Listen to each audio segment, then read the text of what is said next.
When we become closer to the fence, he just like cut the fence, he make a way for us.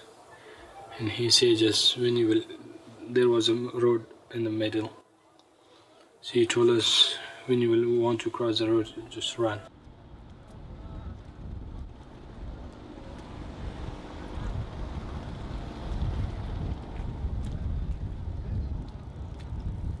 So when police saw us, they start firing.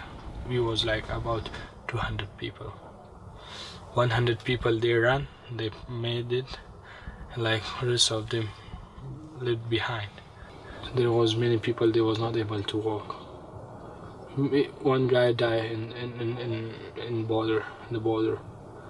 He was fine. When he died, we just drop his body in the side. He was trying to cross the border, so in this time police saw us and they start fighting. They like shoot many people, so they told me to stop, don't run. I surrender and I stopped. When they catch me, there was three soldiers, they start beating me. I was trying to run from them, but they catch me, they beat me so much. When they start beating me, my right hand arm was broken.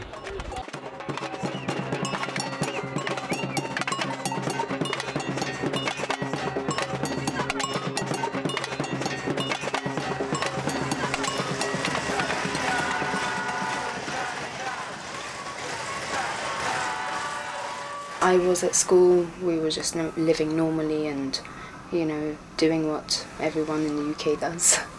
But one morning at 6 a.m, immigration officers came into the house and they took us to Ellsworth Detention Centre.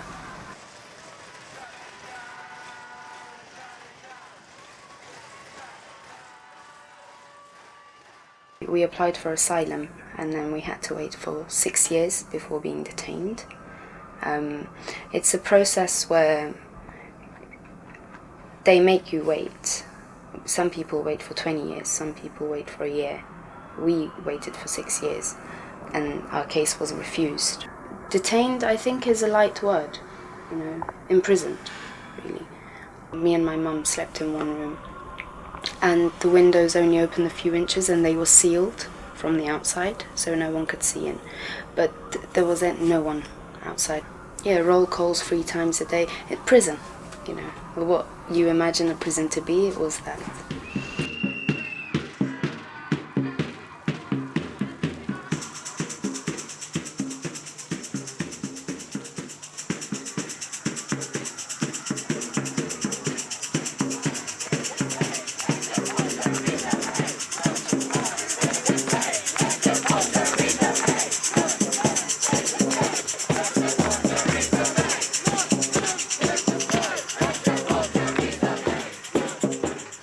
I finished my course, my undergraduate course in 2010 while still struggling with my health, but I never took my health seriously because I never understood the disease. Then I got a job with the Nigerian embassy randomly and then I was working there for about 2 years and that was when my health deteriorated.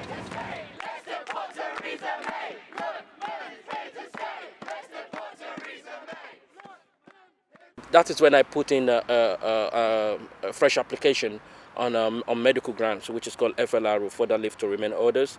And the strange thing about that was that there is no clear, definitive immigration policy on people who are living in the UK and happens to fall ill while having a genuine stay in the country. So now I was caught between the rock and the hard place because I didn't really know what to do, and then the solicitors I was getting, no one wants to take on my case. So they put me as an asylum seeker, which is called IS 96, but I'm not an asylum seeker.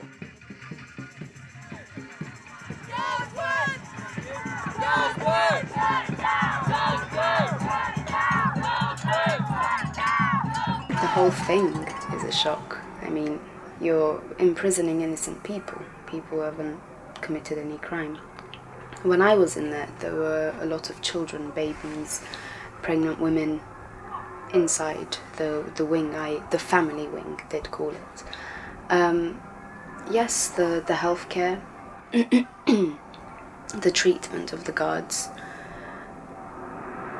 I mean, I remember one time I went to the healthcare because I had kidney pains, and the doctor told me to shut up because I was crying, and I was only 13.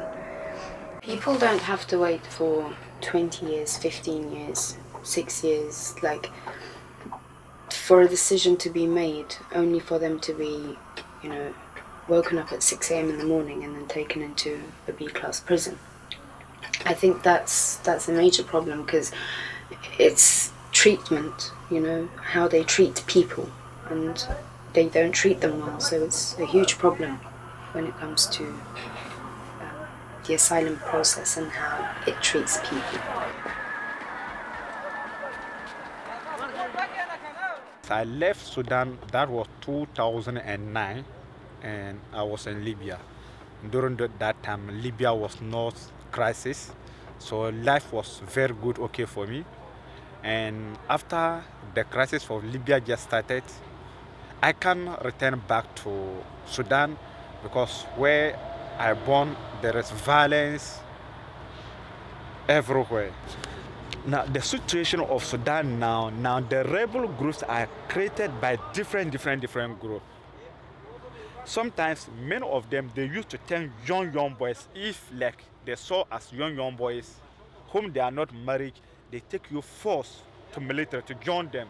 If sometimes they can take some place and rape women. So this kind of violence is going around there. And if you check in jungle here, those people colonized by the French people in Africa, you cannot find them in jungle here. But because of the language, if they are in Europe, it's very easy for them because of the language. So we those also colonized by the British, sometimes because of the language, we prefer to be in England, because of even to learn something, the English translation is very good. And like there wasn't anyone to drive this ship. Leaders say, who want to drive this one? Nobody say hi. So they told me, can you do that? I say, I'll try. So like small ship, like for 6%, 8%, I was putting more than 10% in one month. He was driving in the middle of water. Our boat became puncture. And when it started getting puncture, when like there was a family with us, kids, they started yelling. And this time, in the middle of water, there was police. They was waiting, and there for us, they was turn off the lights and kill the engine. So when we yelled, they on the lights on us, and they got us. So they got us. They take us to our ship. So then they shoot our ship, like they make a puncture full.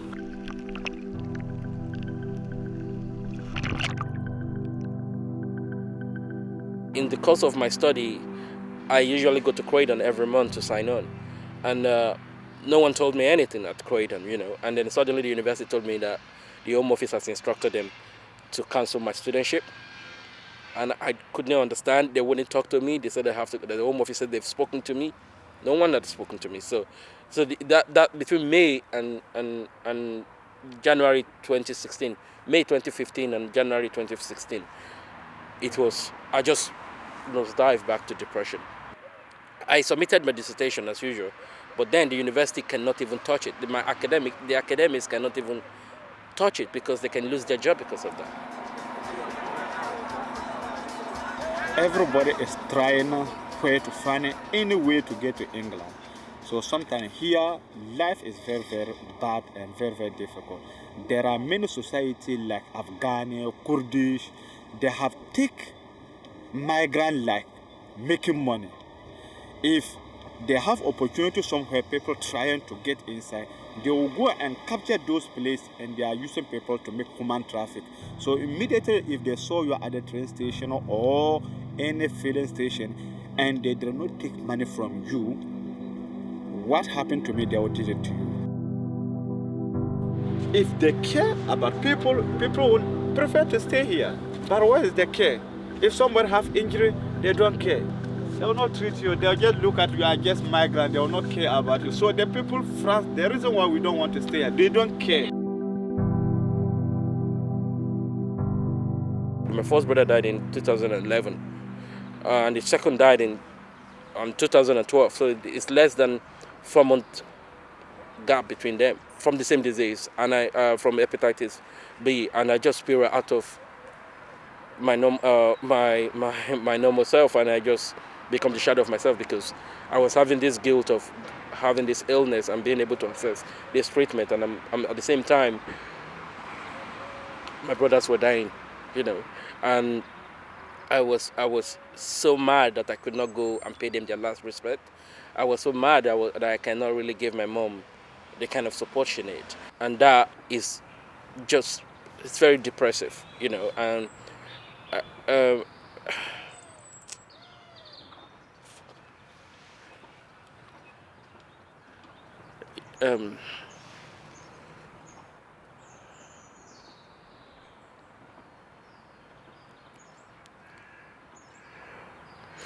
it's hard to talk about because I've not seen my family for 9 years, and I'm a very active person, and just suddenly see myself as someone who is not really, who hardly can get out of bed.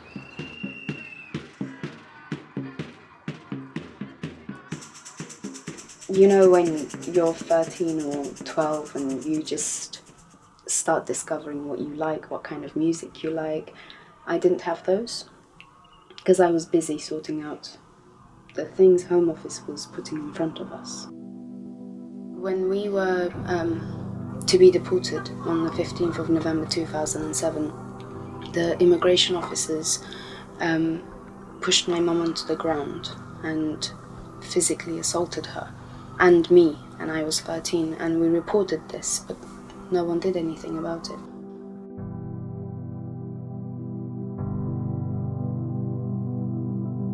When I came to the Cali, first night when I went to the train station, I say, wow, what the hell is this? I say, maybe I'll cross the border in one night. I'll just cross 11 countries. It wasn't. I say, maybe I'll cross this one border by closer. And I was coming here, I was crying for 1 week.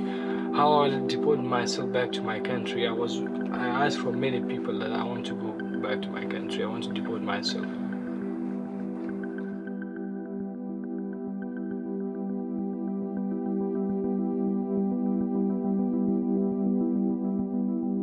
Why do you have to have a detention and removal center?